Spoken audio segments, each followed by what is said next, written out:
Where's the place of the senior lawyers here? The place of the senior lawyers. There are elders at the back that we are supposed to go back, and one of them were supposed to now go back. Because also, some of the senior lawyers are also being fingered in some of these issues. That's why I'm asking the question. You are aware? Two people are being prosecuted presently. So you understand? Because of the extent of and effect of corruption, many people are not patient that we follow due process. We have chosen to be democratic.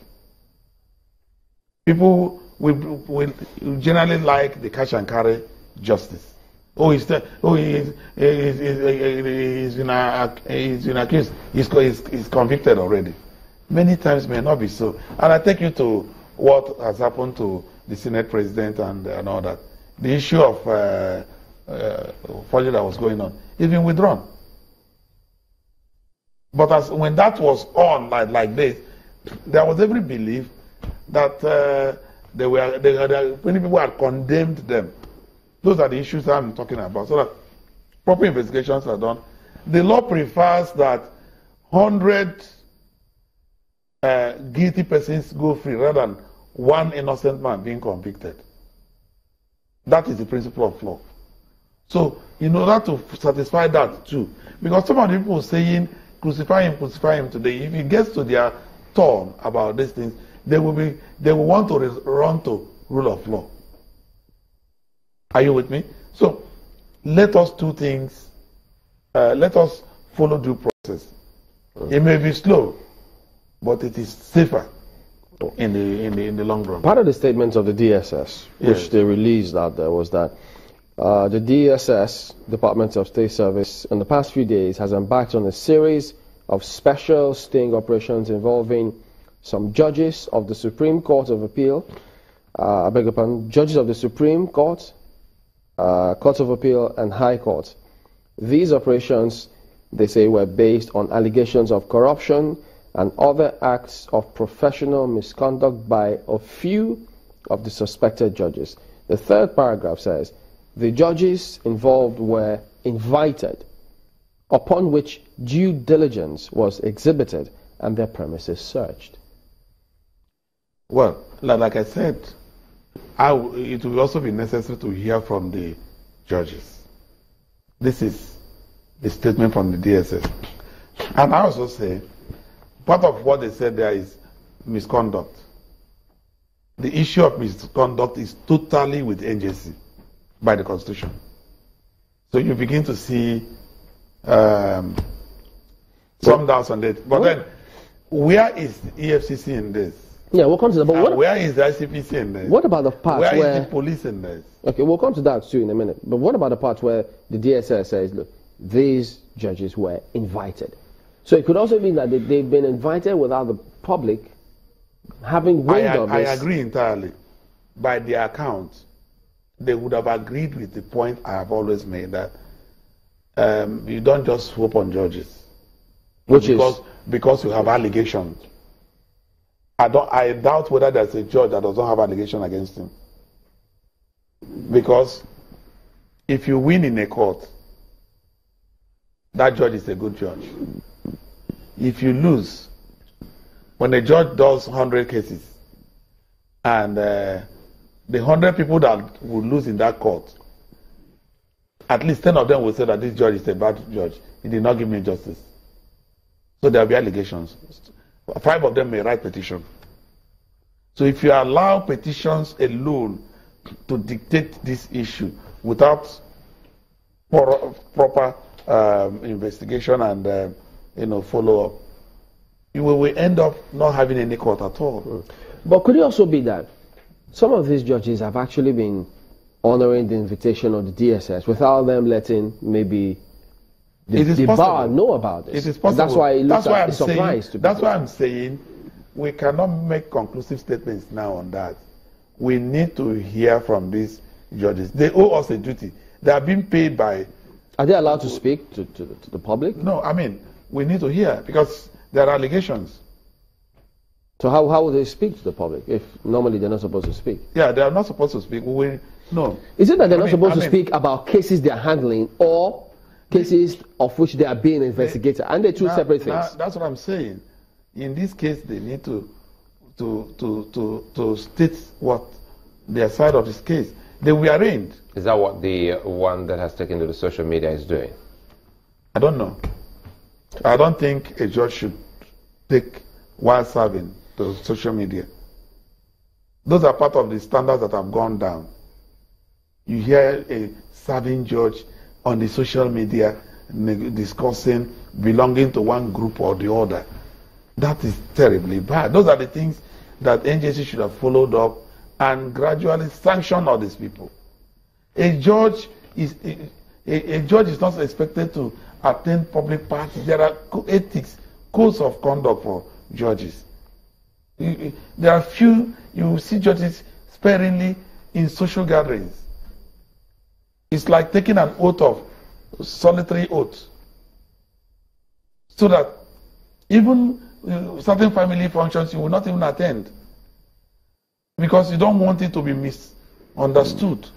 But if we move a little beyond the some of these issues that we've raised to the monies alleged to have been found in their possession, if that were the case, wouldn't they have questions to answer? They will certainly have questions to answer. They have to explain why such money. That's the point I just made.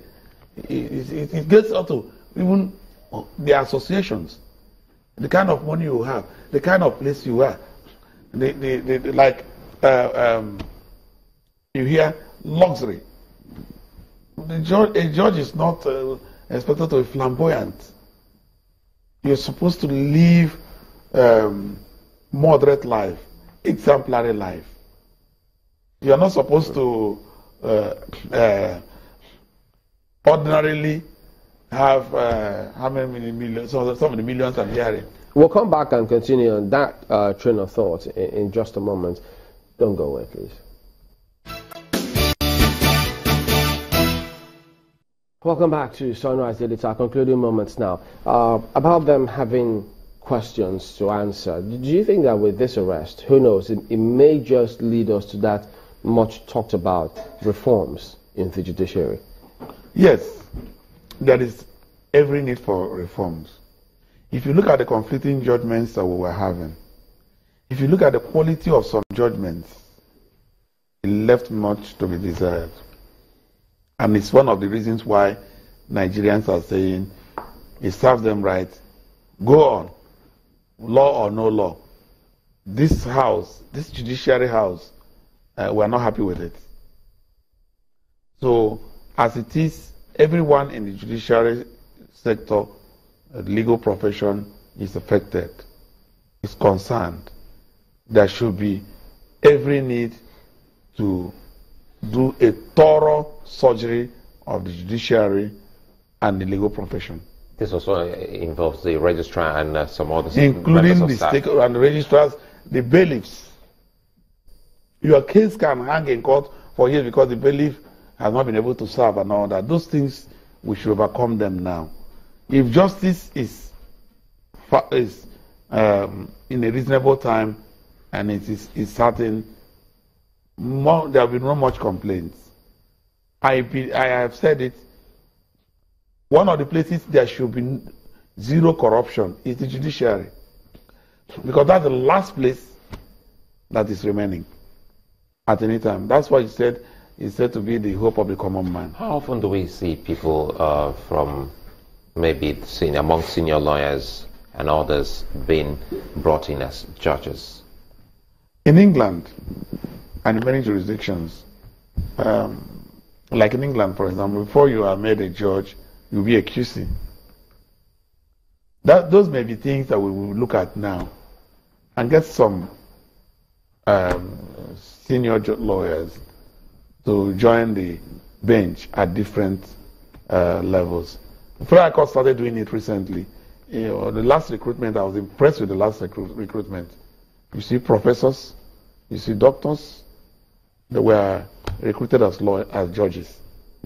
Then because you know that the capacity is enhanced and it will affect the quality of judgment, of justice. One more thing before we go. There's speculation out there that some of this arrest is meant to prevent some judges from becoming CJN. Is there any truth to that? I don't know about that. Have you heard it? I don't know. People are saying all kinds of things. We will only rely on official statements. A DSS has given a statement as to why they acted. There has been reaction from MBA. Is there anyone in line to be CJN from any one of those being questioned? I wouldn't know. But I think that in the days coming, because it's said that more 8 judges are on the line. So it is when we see all the list, then we'll know who is on the line on that. Those who are on the line have been submitted. I know that the NJC have met and recommended judges for that. So the NJC will be meeting today. But then they will let us know. If one is being investigated and is in line to be CJN, does that preclude him from becoming CJN? Well, the Constitution says that once somebody has not been convicted, there's presumption of innocence. So the good thing is that this is happening within the legal profession where judges and lawyers know the law. And I expect that the law, the rule of law, the Constitution will be upheld. Dr. Paul Ananaba is Senior Advocate of Nigeria. Thank you for coming on this morning. Thank you for having me. Well, that's the show today. We thank you all for watching. I'm Chamberlain Oso. Many thanks. I'm Sulaiman Alede.